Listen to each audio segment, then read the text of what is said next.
Hello, I'm Harp. Welcome to the Rulebook Room, where we learn legal principles to enhance our confidence and strength. Today, we are going to look at the concept of bigamy committed by Hindu husbands under Hindu Marriage Act of 1955. We know that statute has encouraged monogamy, by virtue of Lily Thomas versus Union of India, which is a 2000 judgment, we are going to see how change of religion from Hinduism to Islamic faith and belief, Hindu husbands were trying their luck to take a second wife and also evade the offense of bigamy created under Section 17 of the Hindu Marriage Act of 1955 and Section 494 of IPC. This case comes about as a public interest litigation, a PIL, filed by advocate Lily Thomas in order to question a Hindu husband who was readily converting his faith from Hinduism to Islamic just for the purposes of marrying for the second time. Another important question was that what happens to the first marriage after the Hindu husband has converted to another faith? Many Hindu females were aggrieved by this scenario created by Hindu husbands back in those days when they were adopting the faith of Islam just for the purposes of marrying for the second time. One such case in Lily Thomas versus Union of India, highlighted before the Supreme Court, was the case of Sushmita Ghosh. Her husband has converted to Islam only for the purpose of remarrying. He really did not have any real faith in Islam. Sushmita was mentally traumatized and she was also unemployed. The scenario that she faced was being faced by many other females, as pointed out by a women's organization, Kalyani. The organization reported that the menace was increasing in the society where Hindu husbands were deserting and marrying another female after converting to the faith of Islam. This meant splitting up of the families. It also meant ruining of the families because they also had children, which ultimately led to asking the Supreme Court what was their interpretation regarding Hindu husbands converting themselves into another faith for the sole purpose of marrying for the second time.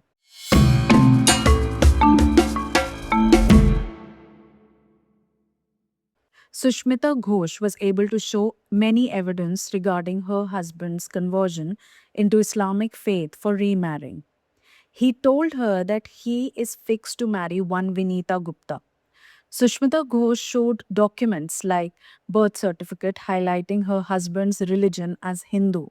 She also presented a photocopy of the application filed by the husband applying for Bangladeshi visa, where again he had described himself as Hindu using his Hindu name. Another document shown was the certificate of Muslim marriage. Although the husband was named Muhammad Karim Ghazi, he signed the certificate under his Hindu name, and his bride, Vinita Gupta, has been described as Hina Begum.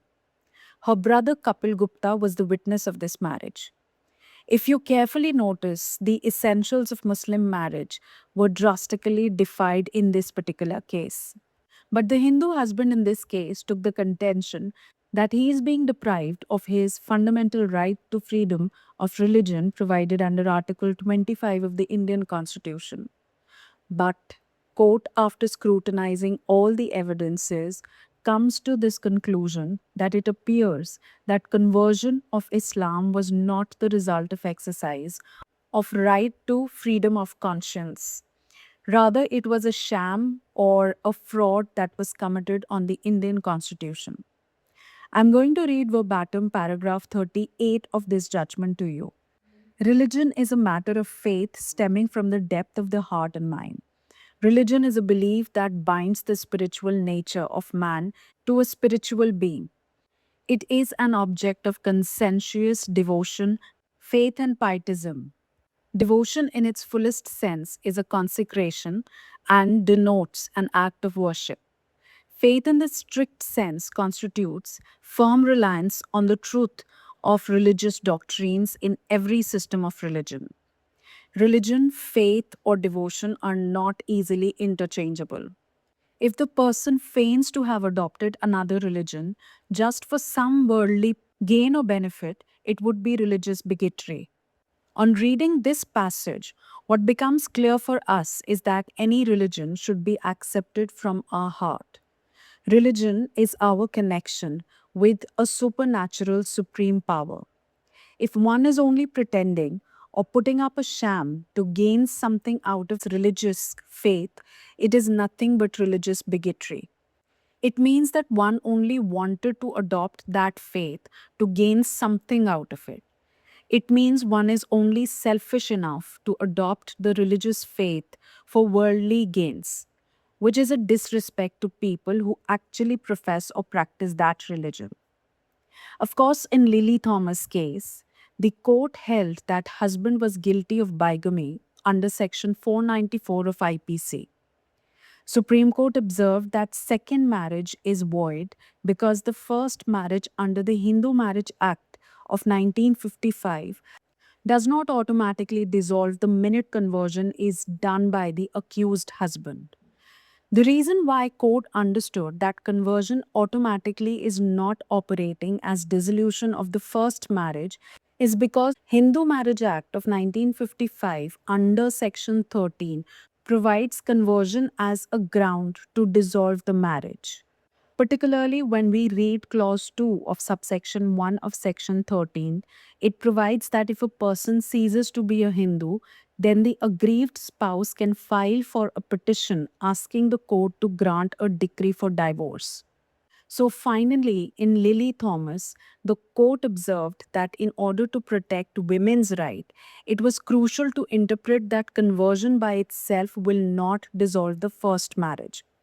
It also interpreted that Article 25 of the Indian Constitution allows freedom of religion, but conversion to another faith to gain worldly pleasures is to infringe upon the rights of people who follow it genuinely, and also the rights of the first wife.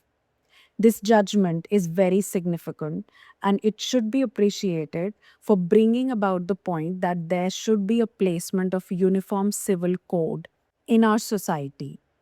Although this judgment did not directly implement Uniform Civil Code, but it reiterates its desirability to strengthen legal provisions against bigamy to ensure that religion is not misused by people to attain something from this world, and also for bringing about a balance between personal laws and secular laws.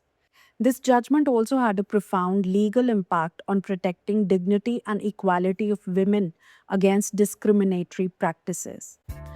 Well, thank you again, everyone, for joining in the Rule Book Room. Hope to see you again with another judgment. Till then, bye.